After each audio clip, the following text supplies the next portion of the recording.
우리 진리를 노래하고 말씀을 알아가는 인스파이어 월십입니다. 하나님 나라를 위한 더 좋은 길 사랑 2입니다. 지난주에 우리가 이제 1을 했었고 다 못했어요 지난주에. 그래서 오늘 2까지 해서 이제 고린도전서 13장까지를 오늘 마무리를 하겠습니다. 자, 복습을 이제 우리가 먼저 해보면 좋을 것 같아요. 왜냐하면 지난주 내용에 이어서 계속 이제 우리가 진행되기 때문에 복습을 했으면 좋겠는데, 복습을 하고 고린도전서 13장을 우리가 함께 봉독을 하고 나가도록 하겠습니다. 자, 지난 시간에 어떤 내용들을 함께 나눴냐 하면은 이제 하나님께서 우리에게 은사들을 주시는데 각 사람마다 하나님께서 필요한 은사들 주세요. 우리가 하나님 나라를 섬길 수 있는 그런 은사들을 다 각양다양하게 주시는데, 이제 그 은사를 받은 것에서 그치는 것이 아니라 그 은사가 더욱더 능력 있게 탁월하게 이제 잘 발휘가 돼야 되는데, 우리가 능력 있는 은사자가 되려면 이제 사도 바울이 12장 말미에서 뭐라고 얘기하냐면은 더욱 큰 은사를 사모하라. 그러니까 너희가 지금 가지고 있는 은사보다 더욱 더 큰 은사를 너희가 사모해서 받아라. 그러면 너희가 더욱더 능력 있고 탁월한 그런 은사자가 될 것이다. 사도 바울이 그렇게 얘기를 합니다. 근데 이제 은사는 하나님이 이렇게 원하시는 대로 주시는 것이기 때문에 또 우리가 구한다고 해서 당장 안 주실 수도 있고요. 또 심지어는 뭐 내가 원하는 은사를 하나님이 이 땅에 있는 동안 또 안 주실 수도 있어요. 하지만 그렇다고 해서 우리가 능력 있는 은사자가 될 수 없느냐? 아니라는 거죠. 사도 바울이 또 하나 제시한 우리가 능력 있는 은사자가 되기 위한 방법, 그게 뭐냐면 더 좋은 길로 가라라고 이제 얘기를 했는데, 가장 좋은 길로 가라. 이 말씀은 이어져서 13장에 이제 나오는 말씀이다. 그래서 13장 초반부에 이제 우리가 읽었던 말씀들이 이런 말씀들입니다. 너희가 방언을 해도 사랑이 없으면 구리와 울리는 꽹과리 소리와 같고, 그 다음에 너희가 예언을 하더라도 사랑이 없으면 아무것도 아니다. 구제도 사랑이 없으면 쓸모없다. 그러니까 이제 더 좋은 은사, 더 나은 은사를 우리가 받지 못한다 할지라도 지금 내가 가지고 있는 은사에 무엇을 더하면, 사랑을 더하면 그것이 우리가 능력 있는 은사자가 되는 데에 가장 좋은 길이다 라고 이제 사도 바울이 얘기하고 있습니다. 여기까지가 이제 지난 시간에 했던 내용들이고, 그 다음에 좀 더 진도를 나가서 사랑의 15가지 속성을 몇 개 했었죠? 2개 했었죠. 사랑은 오래 참고, 그 다음에 온유하며까지 지난 시간에 나눴습니다. 자, 우리 이제 본문을 같이 한번 읽고 오늘 계속 사랑의 속성에 대해서 나가도록 할 텐데요.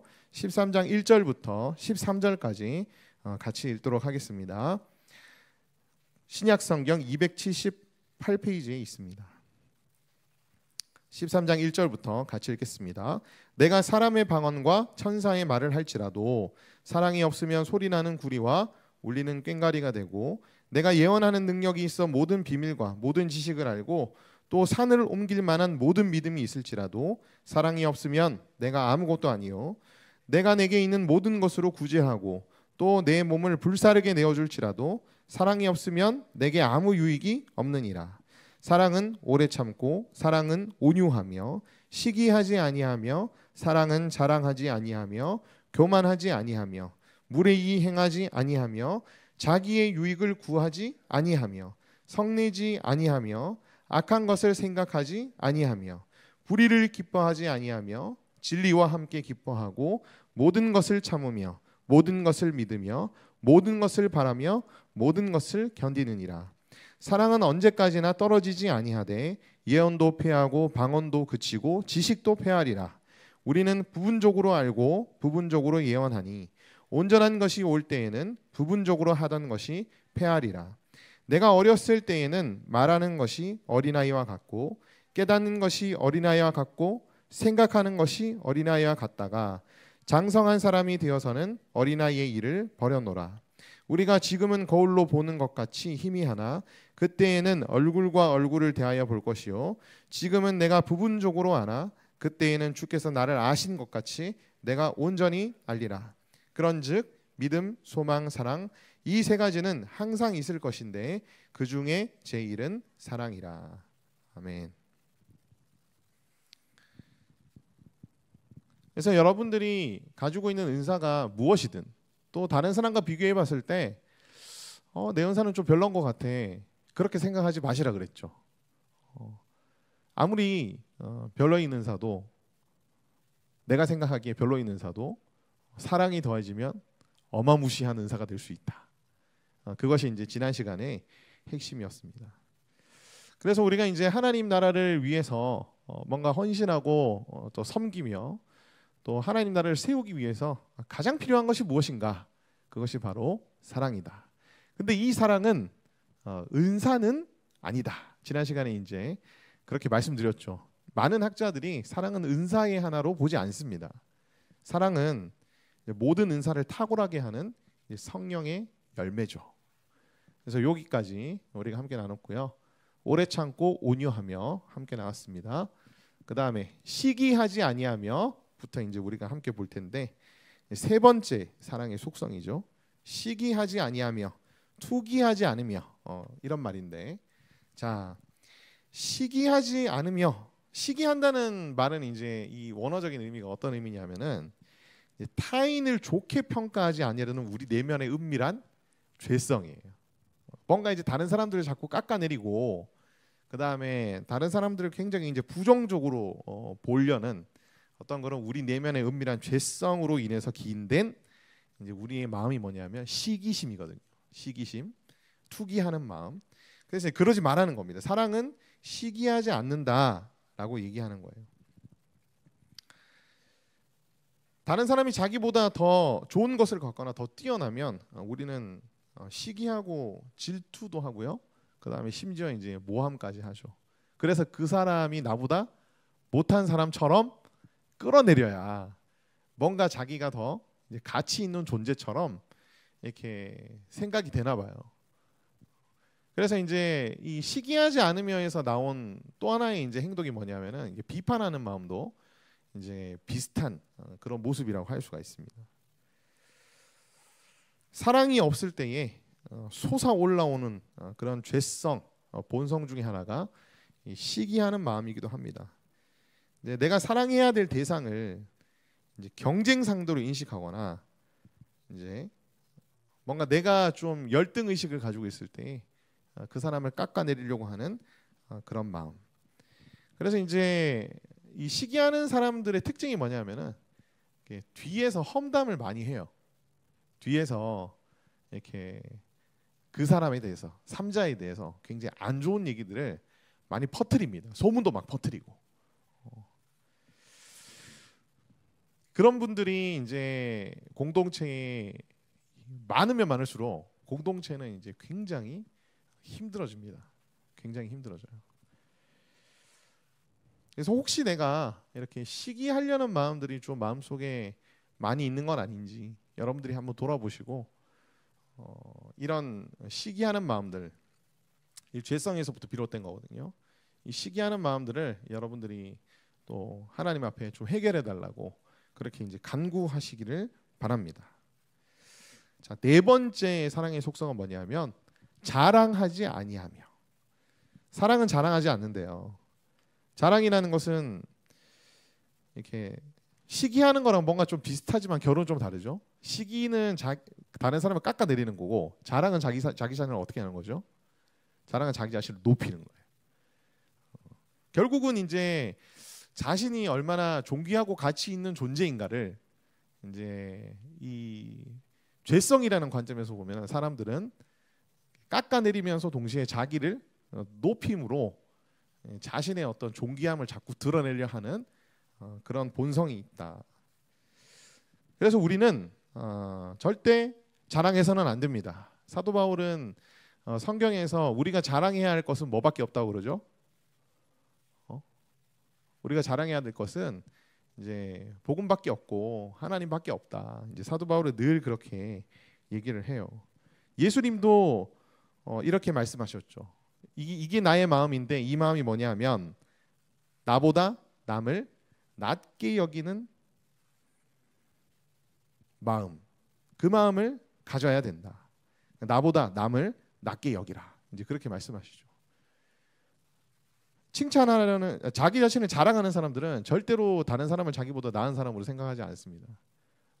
오히려 이제 깎아내리려고 하는 경향이 많죠. 감투를 좋아하는 사람들, 인정받고 싶은 욕구가 강한 사람들, 이런 분들이 이제 어떻게 보면은 이 사랑의 속성이 좀 많이 부족할 수 있다. 이제 우리가 그렇게 생각해 볼 수가 있죠. 여러분들은 스스로 어떤지 한번 생각해 보시면 좋겠습니다. 저는 이렇게 인정받고자 하는 욕구가 굉장히 강한 사람이거든요. 굉장히 강한 사람이라서 이런 사람들은 하나님께서요 굉장히 그 박살을 내시면서 깎아내리십니다. 이렇게 거의 도끼로 찍어내리면서 이렇게 그 자기의 어떤 높아지려는 마음들을 하나님께서 막 이렇게 꺾으세요. 실제로. 그래도 뭔가 이제 이렇게 스물스물 올라오는 그런 제 안의 욕구들을 발견할 때마다 야 이게 진짜 정말 이 죄성이 진짜 대단하구나. 그것 때문에 내가 사랑을 더 하기 힘들구나. 이제 그런 걸 느낄 때가 참 많이 있습니다. 자, 5번째 사랑의 속성이 뭐냐면 교만하지 아니하며. 교만하지 아니하며. 자, 교만이라는 것은 뭐냐면 선악을 판단하시는 하나님을 무시한 채 자신이 하나님처럼 선악을 판단하려 하는 자들을 교만한 자라고 얘기합니다. 아담의 범죄의 속성이 여러분 뭔지 아세요? 아담의 그 범죄한 이야기들, 창세기 3장 4장에 보면은 아담이 이제 범죄하게 된 그 과정들을 살펴보면은 뱀이 하와를 꼬드길 때 어떻게 꼬드기냐면은 너가 이 선악을 알게 하는 나무의 열매를 먹으면, 그죠? 선악을 판단하는 일에 누구와 같이 된다? 하나님과 같이 된다는 말에 넘어가 버려요. 그러니까 너는 피조물이지만 네가 신적 존재가 될 수 있어라는 말에 이제 넘어가 버리거든요. 근데 하나님이 굳이 이 선악과를 먹지 말도록 하신 이유가 있습니다.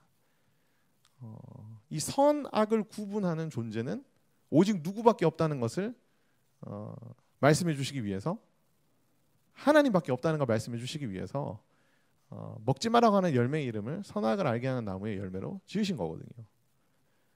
그래서 피조물이 선악을 알게 하는 나무의 열매를 먹는다는 얘기는 오직 유일하게 선과 악을 분별할 수 있는 존재인 신이 자기가 되고 싶다, 그런 욕망을 표출한 행동이기도 해요. 그래서 이제 교만이라는 것은 하나님을 걷어내고 내가 하나님이 되겠다고 하는 그런 마음이 바로 이제 교만한 마음입니다. 그래서 이제 교만이 우리 속에서 싹트기 시작하면 우리는 하나님을 절대로 의존하지 않게 되죠. 왜? 이제 자기가 신적 존재가 됐으니까 하나님 의지할 필요가 없는 거거든요. 대신에 다른 것들을 이제 의지하고 자기 자신만에 이제 의지하기 시작합니다. 그래서 이제 성경에서는 항상 교만하지 말고 어떻게 하라? 겸손하라라고 얘기해줘. 겸손하라. 겸손의 성경적인 의미는 뭐냐면요, 그냥 세상적인 의미는 겸손이라는 게 그냥 이렇게 좀 교양 있게 이렇게 자기 자신을 빼는 거를 이제 겸손이라고 얘기하지만, 성경적 의미의 겸손은 하나님의 기뻐하시는 뜻에 자신을 쳐서 복종시키는 것이 겸손입니다. 그러니까 하나님의 뜻과 하나님의 말씀이라면 이제 자기의 어떤 욕구, 그다음에 자기 생각과 상관없이 자기 뜻을 따르지 않고 하나님의 뜻을 따르려고 하는 그러한 상태를 이제 겸손이라고 성경에서는 그렇게 얘기를 합니다. 교만한 사람은 절대로 사랑할 수가 없죠. 자기가 신적 존재가 됐는데 다른 사람을 품고 다른 사람을 위해서 희생을 하겠어요? 절대 그런 마음이 안 들죠. 그래서 교만하면은 사랑하기가 힘들다. 혹시 내가 이제 교만함이 가득한 사람은 아닌지 여러분들이 스스로 돌아볼 수 있기를 바랍니다. 6번째는 무례히 행하지 아니하며라고 이제 성경에 기록돼 있죠. 내가 무례히 행했는지 무례히 안 했는지, 내가 무례히 행하지 않았는지는 내가 판단하는 걸까요? 상대방이 판단하는 걸까요? 어떻게 생각합니까? 상대방이 판단하는 겁니다.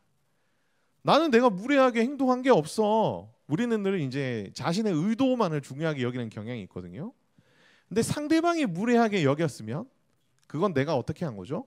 무례히 행한 겁니다. 그러니까 무례히 행했느냐 안 했느냐의 기준을 자기 안에 두면 안 되고요. 항상 이제 상대방의 마음속에 이제 두어야 될 필요가 있습니다. 그래서 우리가 만약에 사랑을 한다면 이제 늘 여러분들이 내가 혹시 저 사람이 무례히 여기도록 내가 행한 게 혹시 아닐까? 이제 이런 스스로 좀 자각하는 어떤 그런 생각들을 많이 하셔야 돼요. 많이 하셔야 되고 여러분이 생각할 때 무례함을 조금 느꼈을 수도 있을 것 같아라고 하면 여러분 항상 어떻게 하셔야 되죠? 뭐 그 사람이 실제로 무례함을 여겼든지 안 여겼든지 상관없이 사과를 하는 것이 좋습니다. 뭐 아니면은 다행이고 만약에 이제 그 사람이 무례함을 여겼다면 내 사과로 인해서 이제 어떻게 보면 다시 관계가 이제 회복이 될 수가 있는 거죠. 그래서 여러분 무례히 행치 않는 여러분 되시기를 바랍니다. 그래서 이제 무례히 행하지 않으려면 여러분 필요한 능력이 무엇일까요? 요즘 이제 이 능력이 많이 필요하다 이제 그런 얘기들 많이 하거든요. 공감하는 능력이 조금 필요합니다. 공감할 수 있어요. 그러니까 상대방의 마음을 좀 읽을 수 있는 그런 능력이 좀 필요한 것 같아요. 그래서 이 사람의 어떤 말과 행동과 표정과 이런 것들을 보면서 이제 내가 혹시나 이 사람에게 잘못된 말과 행동을 한 건 아닌지, 이 사람의 기분을 상하게 한 건 아닌지 이런 것들을 좀 유심히 살피는 사람이 되면 참 좋겠다. 그런 걸 참 잘하는 사람들은 결혼 생활도 참 잘할 거예요. 뭐 크게 싸우는 일 없이 하루가 지나기 전에 충분히 그 관계를 매번 풀어가면서 결혼 생활도 참 잘할 것 같다는 생각이 듭니다. 근데 이제 자기 감정 그다음에 이제 자기 생각이 강해져 버리면은 남이 어떤 생각을 가지고 어떤 이렇게 감정을 가지는지 상관없이 그냥 자기 하고 싶은 대로 그냥 해버리는 그런 경우들이 많죠. 이번 한 주 동안 저는 이렇게 뉴스들을 보면서 너무 이렇게 좀 마음을 아프게 하는 일들이 참 많았는데 그 중에서도 하나는 이제 저도 이제 학부모다 보니까 그 초등학교 교사 선생님한테 이제 학부모가 이제 폭언을 하고 그 다음에 이제 갑질을 하는 그런 일들을 통해 가지고 선생님 한 분이 굉장히 안타까운 그런 행동을 하셨죠. 그게 이제 지금 사회적으로 굉장히 이슈가 많이 되고 있는 그런 상황이에요. 이미 그런 선생님들이 굉장히 많았던 거예요. 최근에 와서 이제 이 일로 인해서 이제 확 이렇게 사회적으로 이슈가 된 거긴 한데 이렇게 다른 사람들한테 갑질하고 다른 사람들한테 뭔가 행동하고 말할 때 그죠? 꼭 그렇게 공격적으로 매우 강하게 어필을 해야지만 자기가 원하는 대로 된다고 생각하는 사람들이 굉장히 많아요. 그리고 그렇게 하지 못하는 사람들한테는 막 사람들이 이런 표현 써서 죄송합니다만 호구라고 얘기를 해요. 근데 이런 그 사회적인 얘기들이 굉장히 비성경적입니다. 반성경적이에요. 무례히 행하지 말라고. 내가 설사 데미지를 입었어도 얘기를 할 때 무례히 행하지 말라고 성경은 그렇게 얘기합니다. 그것이 바로 사랑이라고 얘기해요. 사랑이라고. 조금이라도 그 선생님의 마음을 입장을 바꿔가지고 생각을 했더라면 이런 안타까운 일들이 과연 일어날 수 있었을까? 그런 생각들을 좀 많이 하게 됩니다. 내 권리만을 생각하고 여러분 다른 사람에게 무례히 행치 않는 그런 여러분 되시기를 간절히 바랍니다. 근데 이 무례히 행한다는 건요, 이제 사람들의 시선을 의식하는 것과는 좀 달라요. 그리고 소심한 거랑도 좀 다릅니다. 아첨하는 것과는 또 당연히 다를 수밖에 없죠. 이거는 철저하게 나의 말과 행동으로 인해서 혹시 저 사람이 마음이 어렵거나 그 다음에 상처받지 않을까라는 정말 그 염려스러운 마음, 두려운 마음. 근데 이제 우리가 사도 바울의 이 고린도전서 편지들을 쭉 살펴보면서 사도 바울이 뭐 7장, 8장부터 시작해가지고 누차 계속 고린도 교인들한테 너네 이거 생각보다 굉장히 큰 죄라고 얘기했던 죄가 뭐냐면은 실족해하는 죄라고 얘기했었습니다. 들어보셨죠? 여러분 오신 분들은 아마 들어봤을 텐데 실족해하는 죄에 대해서 사도 바울이 굉장히 그 죄들이 큰 죄라고 이제 강조를 많이 하거든요. 무례히 행한다는 것은 사실 한편으로는 내가 실족해하는 죄를 짓는 것과 이제 마찬가지의 그런 죄악이다라는 걸 이제 여러분들이 꼭 기억하시면 좋겠습니다. 사실 저도 앞에서 이걸 얘기하면서 지금 굉장히 그 제 마음에 수많은 칼들이 꽂히고 있어요. 왜냐하면 저도 이렇게 이 사랑의 속성들을 살펴보면서 야, 난 진짜 사랑이 정말 없구나. 내가 사역하면서 정말 얼마나 많은 사람들한테 상처를 줬는지 일일이 셀 수조차 없을 정도로 그런 생각들이 많이 들면서 저도 양심이 찔림을 많이 받습니다. 그래서 칼 많이 맞는다고 얘기하는 거거든요. 굉장히 많이 찔리고 있어요.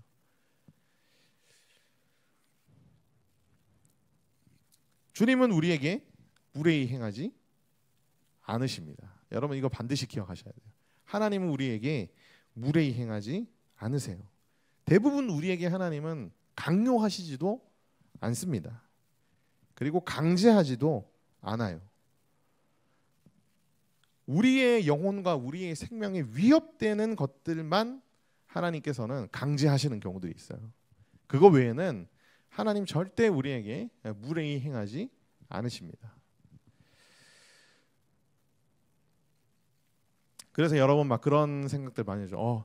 목사님 제 진로를 위해서 기도하는데 만약에 하나님 저보고 선교 가라고 하시면 어떻게 하죠?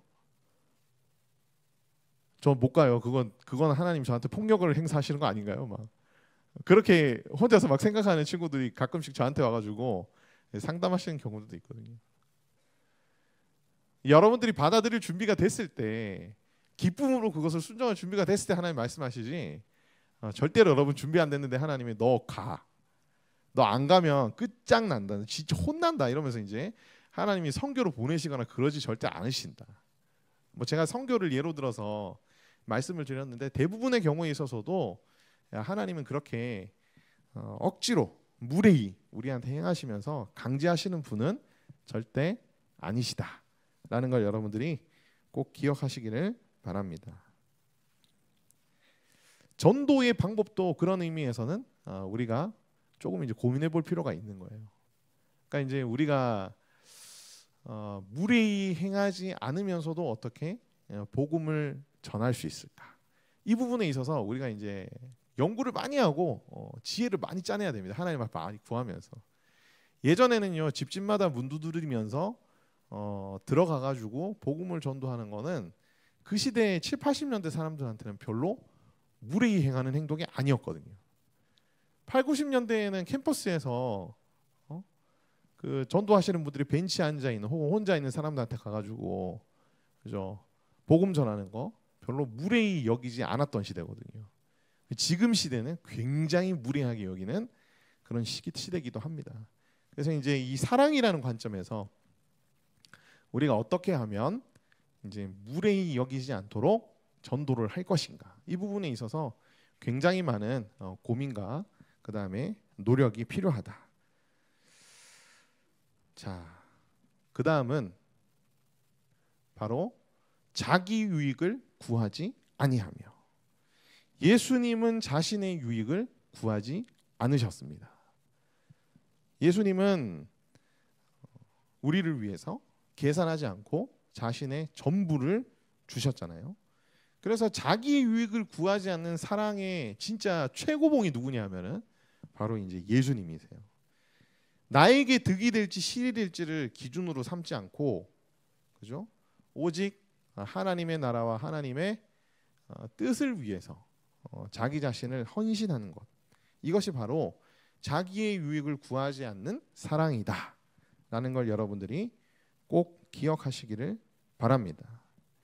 오늘 이제 이런 사랑의 속성들을 여러분들이 쭉 살펴보시면서 이제 굉장히 중요한 어떤 그런 원리들 같은 것들을 여러분들이 캐치를 하셔야 돼요. 그래서 여러분들이 혹시나 그죠? 내가 지금 나의 현실적인 문제들 가지고 고민하고 있는데 하나님께서 그 성경적인 어떤 원리들에 대해서 딱 가르쳐 주시는 부분들이 있다면 그걸 가지고 여러분들이 하나님의 뜻이 무엇이겠구나라는 것을 여러분들이 이제 생각하시면 좋을 것 같습니다.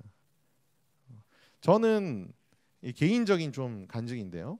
저는 이렇게 20대 한 초반쯤에 이렇게 목회자로서의 부르심을 받았는데 바로 신학교를 가진 않았어요.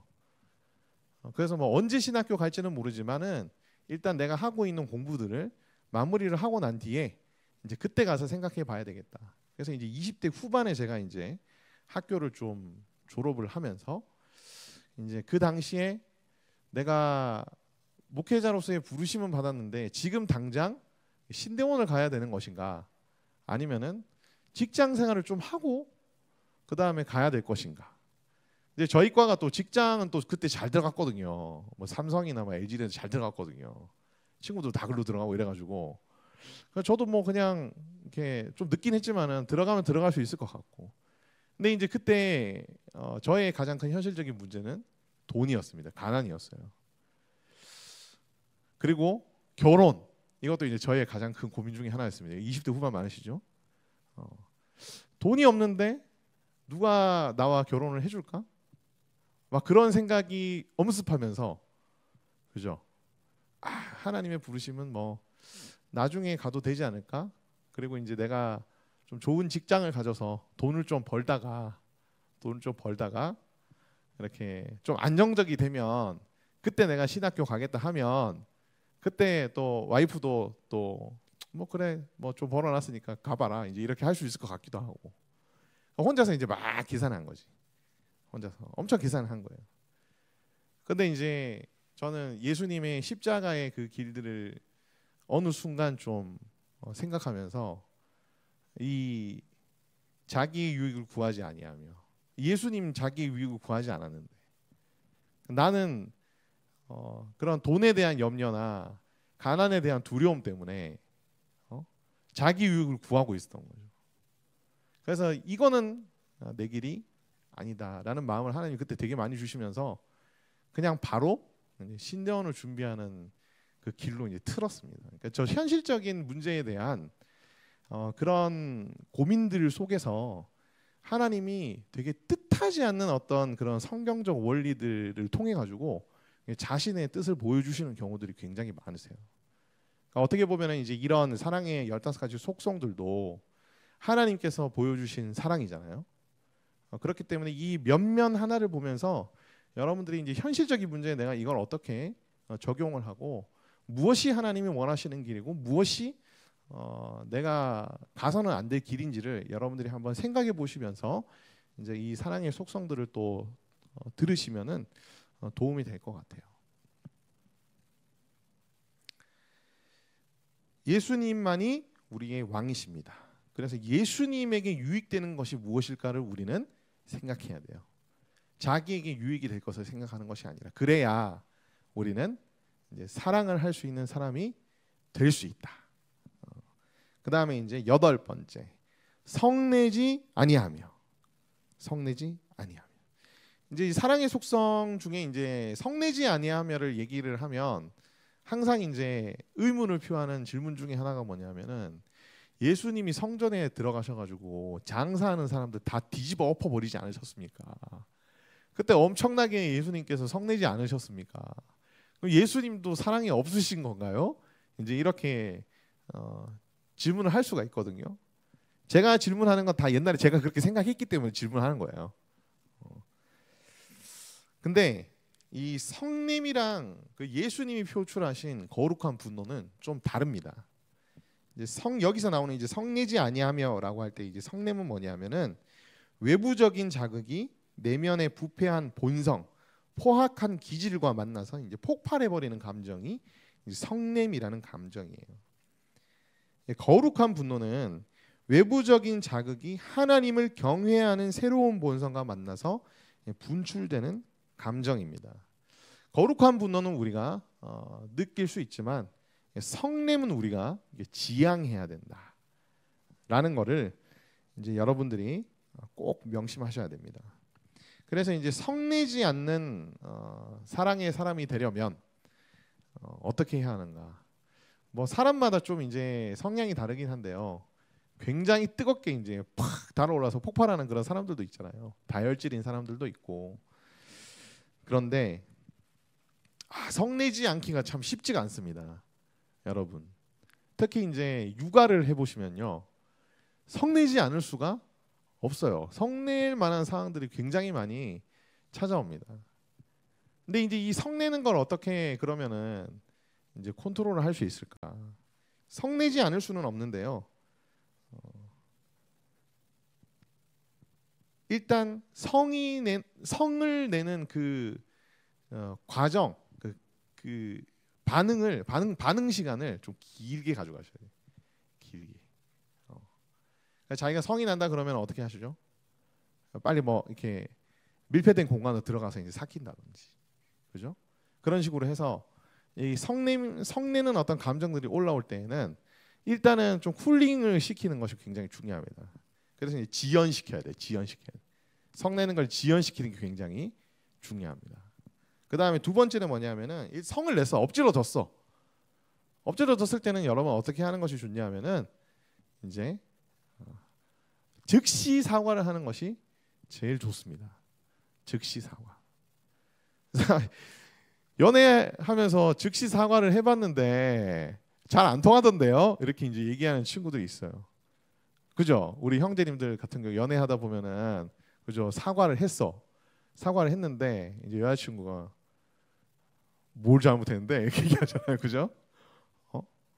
뭘 사과하는데 뭘 잘못했는데 아니 그냥 뭐 내가 잘못했으니까 사과하는 거야라고 얘기를 해도 그건 사과하는 게 아니야 하면서 이제 그냥 전화를 끊어버리던가 나가버리는 거지. 그죠? 그런 경험들을 해보신 분들이 많이 있을 거예요.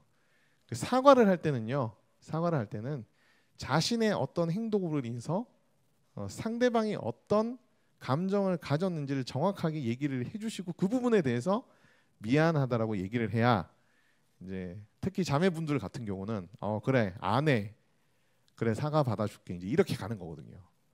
그래서 이제 그냥 미안해 내가 잘못했어 뭔지도 모르면서 그냥 그 관계를 어떻게든 다시 이제 복원시키고자 뭔가 사과하는 제스처를 하는 것은 상대방에게는 별로 사과하는 것처럼 느껴지지 않는다 그래요.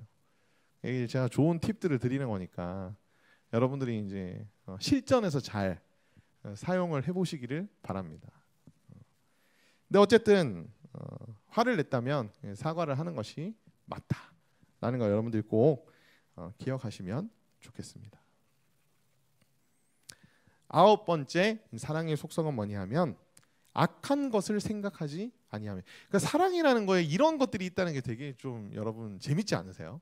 신기하지 않으세요? 악한 것을 생각하지 아니하며.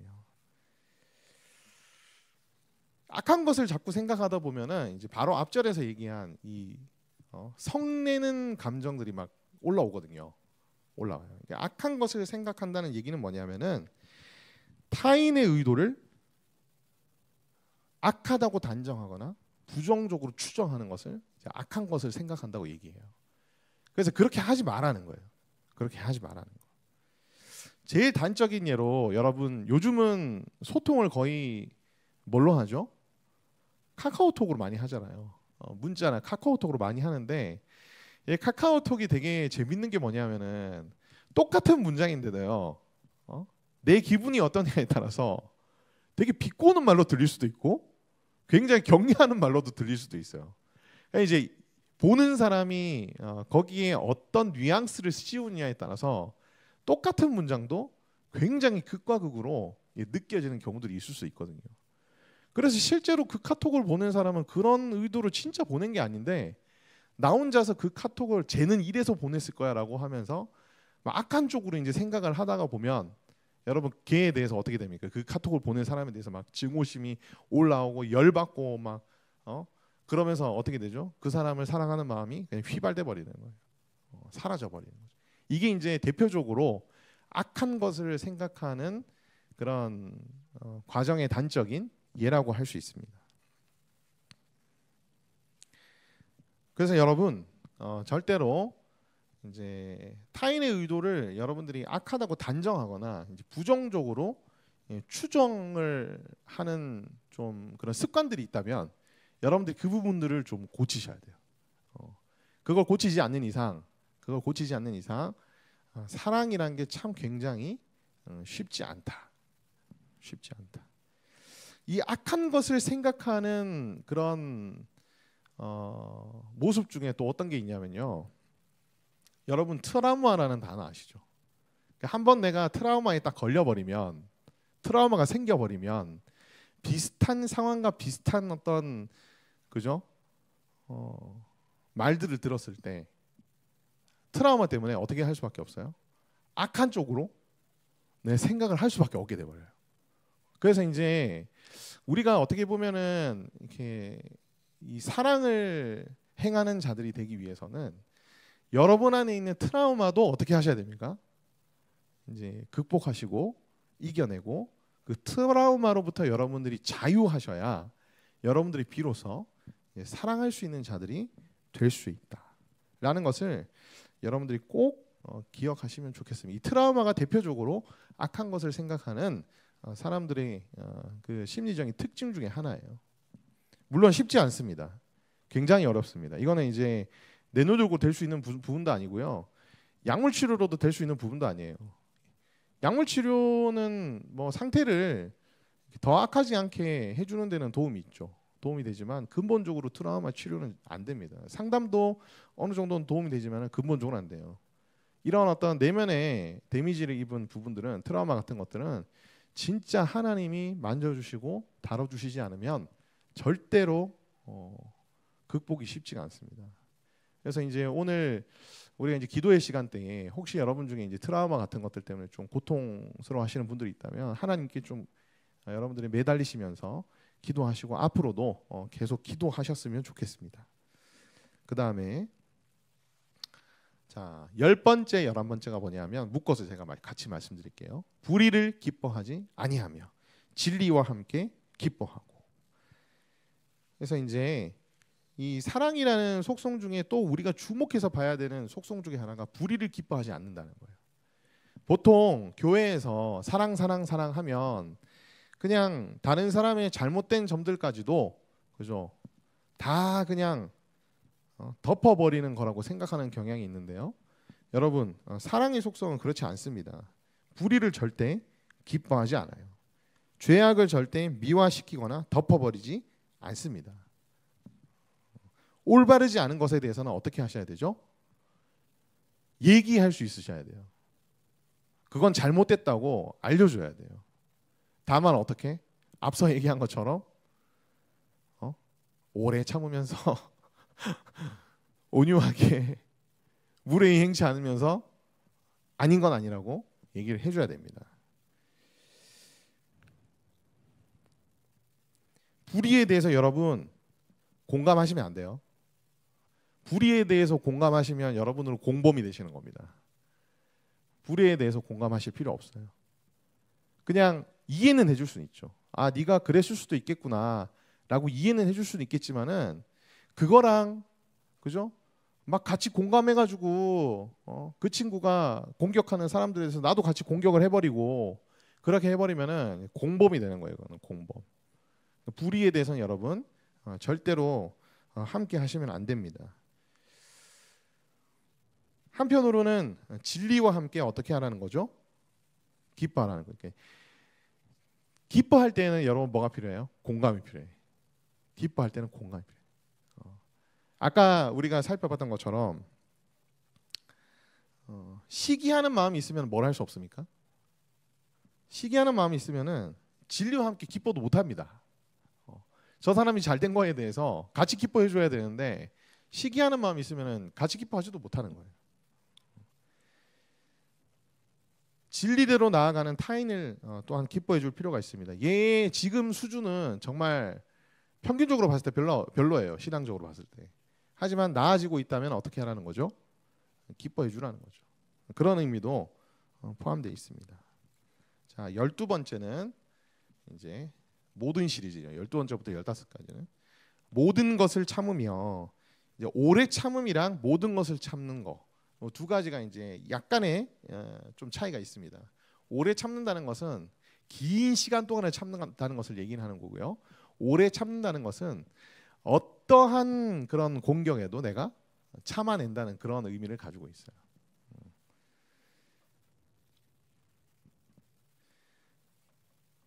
그래서 그 사람이 나한테 뭘 행하든, 그죠? 내가 어떻게 하라는 거예요? 참으라는 겁니다. 참으라는 거예요. 성내지 말고, 폭발하지 말고 참아라 라는 겁니다.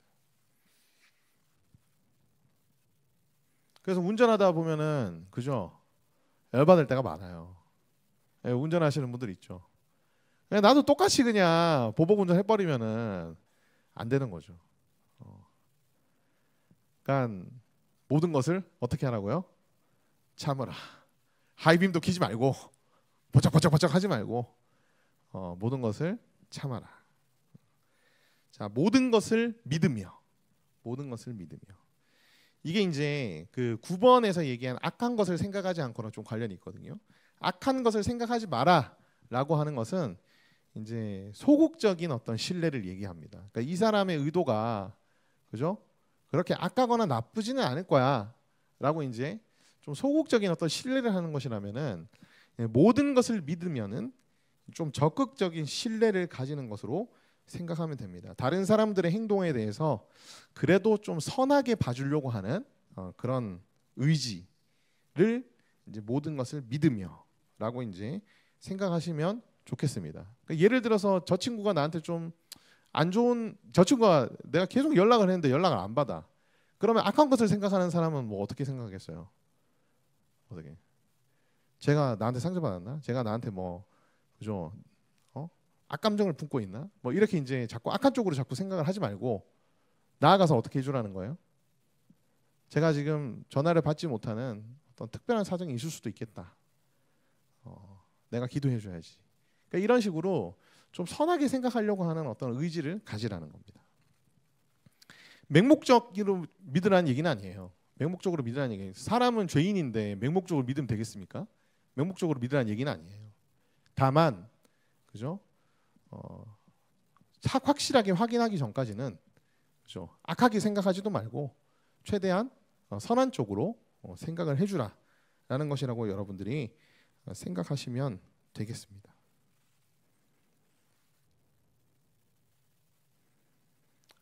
우리가 죄 지을 때 하나님은 어떻게 보실까요? 우리가 죄 지을 때 하나님은 그래도 모든 것을 믿으며 바라봐 주세요. 그래, 제가 또 죄를 짓긴 했지. 또 죄를 짓긴 했지만 또 죄를 짓게 된 것도 또 죄를 이기려고 했기 때문에 또 죄를 지은 거겠지. 그죠? 하나님은 우리의 의도를 굉장히 선하게 보시려고 노력을 많이 하시는 것 같아요. 자, 모든 것을 바라며, 시간이 없어가지고 조금 빨리 진행하겠습니다. 모든 것을 바라며, 자, 저 사람에게 있어서 주님이 이루실 것들을 기대하라는 겁니다. 저 사람은 지금 별로예요. 상태가 별로지만은 하나님께서 저 사람을 변화시키시고, 하나님 저 사람에게 사랑을 부어주시고 분명히 성장하게 하실 거야 라는 그런 신뢰를 품으라는 겁니다. 신뢰를 품는 게 아니라 소망을 품으라는 거예요. 소망을 품는. 주님이 이 사람에게 반드시 이룰 것들을 바라보는 것입니다. 이 땅에서 이루지 못할지라도 예수님 재림하시는 날 그 사람도 어떻게 될까요? 예수님과 같은 존재가 될 거거든요. 그것을 바라보라는 겁니다. 사랑하는 대상의 현재 상태와 수준 때문에 절대로 절망하지 말라는 거예요. 자, 모든 것을 견디느니라. 모든 것을 견디는 게 맨 마지막에 나온 이유가 있습니다. 이것은 앞서 나온 14가지의 모든 것을 어떻게 하라는 거예요? 견디면서 계속 하라는 겁니다. 이 실제로 단어의 의미가 머물면서 남는다는 의미거든요. 그러니까 이제 앞서 얘기한 14가지에 내가 계속해서 머물러 남아있다. 어떠한 상황에서도 14가지를 내가 계속 해나가려는 그런 의지를 가지고 있는 사람들. 여러분, 사랑하다가 상처도 많이 받습니다. 상처받아도 사랑하라는 것이 성경의 가르침입니다. 사랑하는 것이 무리일 수도 있습니다. 그러나 성경은 사랑하라고 얘기합니다. 사랑해서 된다고 생각하지 않습니다라고 얘기하는 사람들도 많거든요. 사랑이라는 것은 그냥 감정이고 계란으로 바위치기다 라고 얘기할 수 있지만 예수님을 통해 보여주신 하나님의 사랑이 우리를 변화시키고 있거든요. 예수님은 무리할 정도로 우리를 사랑하셨습니다. 우리가 예수님을 닮아가야 되는 자들이라면 우리도 또한 무리할 정도로 사람들을 사랑해야 되겠죠. 그래서 모든 것을 견디면서 사랑을 해나가는 여러분 되시기를 간절히 바랍니다. 이것이 하나님이 우리에게 보여주신 사랑이자 우리가 보여주어야 하는 사랑이라는 것을 여러분들이 꼭 기억하시기를 바라요. 이어서 사도 바울은 8절부터 10절까지 사랑과 비교되는 은사의 한계에 대해서 얘기합니다. 이 얘기를 왜 하겠어요? 은사도 좋은데 사랑이 정말 중요하다. 그래서 너희가 사랑을 구해야 돼 라는 건 이제 사도 바울이 다시 한번 강조하는 것입니다. 여기 보면 사랑은 언제까지나 떨어지지 아니하되 라고 얘기합니다. 사랑은 영원하다는 거예요. 영원히 존재한다. 예수님이 이 땅에 오셔도, 그죠? 예수님이 재림하셔도 우리는 계속해서 새하늘과 새 땅에서 하나님을 사랑할 것이고 하나님은 우리를 사랑할 것이고 함께 천국에 들어간 우리끼리 사랑하게 될 거거든요. 사랑은 영원히 존재한다는 거예요. 사랑은 영원히 존재하는데 예언은 예수님이 재림할 때 어떻게 된다? 없어집니다. 방언도 그칩니다. 지식도 패합니다. 왜냐하면 예언과 방언과 지식이 필요가 없어지거든요. 왜냐하면 하나님의 음성을 우리가 다이렉트로 듣게 되고 다른 사람을 통해서 들을 필요가 없어지거든요. 그리고 우리도 충만한 상태에 이르기 때문에, 그죠? 지식도 여러분 필요가 없습니다. 왜? 그냥 눈앞에서 마주 대하거든요. 그날이 되면. 그래서 뒤에 말씀에 이런 말씀이 있어요. 우리가 지금은 거울로 보는 것 같이 힘이 하나 그때는 얼굴과 얼굴을 대하여 볼 것이요 지금은 내가 부분적으로 하나 그때는 주께서 나를 아신 것 같이 내가 온전히 알리라 라는 말씀이 있습니다. 우리가 지금 하는 은사들은요 다 부분적이다 라고 얘기합니다. 부분적이라는 얘기는요 완전하지 않고 불완전하다는 얘기예요. 불완전하다는 얘기. 그래서 이제 은사는 한시적입니다.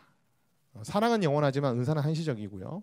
그 다음에 은사는 또 부분적입니다. 불완전합니다. 그래서 아주 정말 신령한 은사들을 가지고 있는 사람을 여러분들이 너무 절대적으로 생각하시면 안 됩니다. 모든 은사들은요 불완전해요. 부분적입니다. 예언하는 은사를 가지고 있는 사람들 너무 여러분 맹신하지 마세요. 부분적입니다. 불완전합니다. 우리에게는 이미 완전한 절대적인 계시의 성경이 있거든요. 불완전한 이유가 있어요. 은사들이. 왜냐하면 은사의 시전자가 불완전한 죄인이기 때문입니다. 은사가 완전해도요. 은사의 시전자가 불완전한 죄인이기 때문에 은사는 불완전하게 행해질 수밖에 없어요. 그리고 인간의 어떤 한계 때문에 은사 자체가 불완전할 수밖에 없습니다. 그래서 자기가 놀라운 은사를 가졌다고 해서 자기를 높이거나 자신의 은사로 인한 능력에 절대적인 권위를 부여하는 자들은 여러분들이 조심하셔야 됩니다. 절대 경계하셔야 돼요. 11절에 보면은 어린아이의 일을 버려놓으라 라고 말합니다. 어린아이에 대해서는 이미 3장 1절에 사도 바울이 언급을 했습니다. 그리스도인이긴 한데 육신에 속한 자들을 어린아이라고 3장 1절에서 얘기를 했거든요. 그래서 어린아이 일을 버리라는 얘기는 이제 육신에 속한 자들한테 하는 얘기예요. 육신에 속한 자들한테 너희가 뭐 은사 좀 있다고 해서 다른 사람들 멸시하고 너네끼리 패거리 세력 구성해가지고 분당을 짓고 서로 싸우고 분란을 일으키고 그러지 마라. 그거 어린아이의 일이다. 그거 버려라. 사도 바울이 그렇게 얘기하는 겁니다. 12절에 보면 거울을 보는 것 같이 희미하나라고 나오죠. 이 당시는 이제 거울이 지금 거울처럼 그렇게 깨끗하게 비춰지진 않았거든요. 대부분의 거울들은 흐릿하게 보였습니다.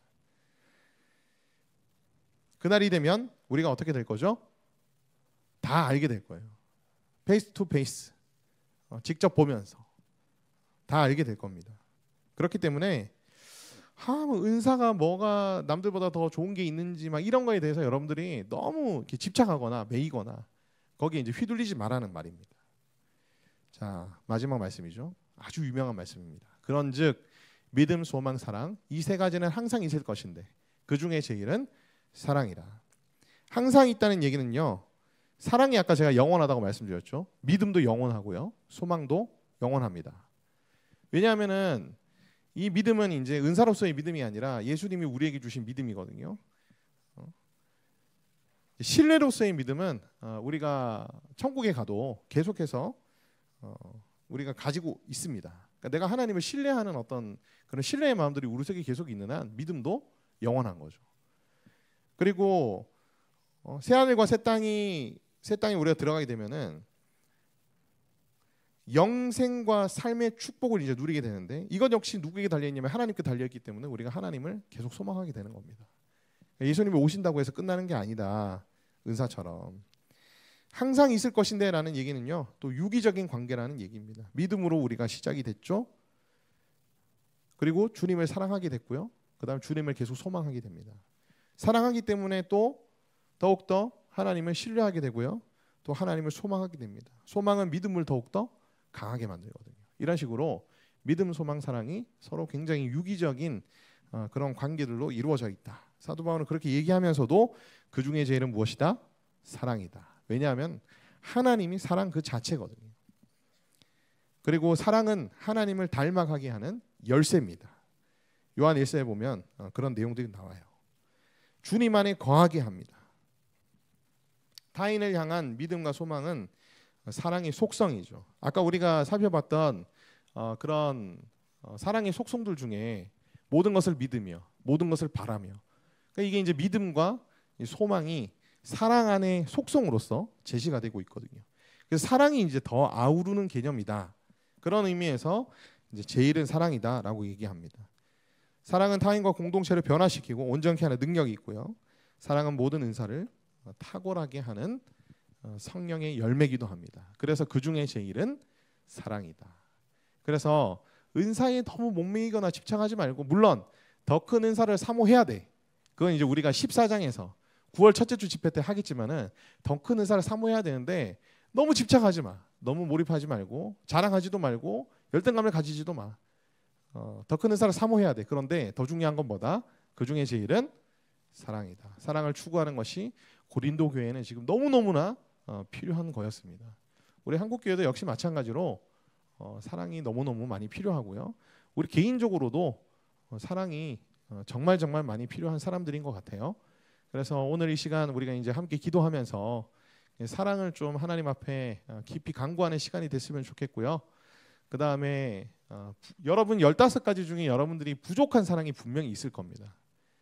그 부족한 사랑이 뭔지를 여러분들이 아마 오늘 들으시면서 캐치를 하셨을 텐데 그것을 또 우리가 집중적으로 구하는 시간이 됐으면 좋겠고, 여러분들이 이제 교회나 공동체, 가정에서 이제 사랑을 계속 훈련하셔야 됩니다. 이 15가지의 속성들을 하나하나 여러분들이 맞닥뜨리면서요, 훈련하는 가운데서 여러분들이 더욱더 사랑의 사람들이 되어갈 수 있을 거예요.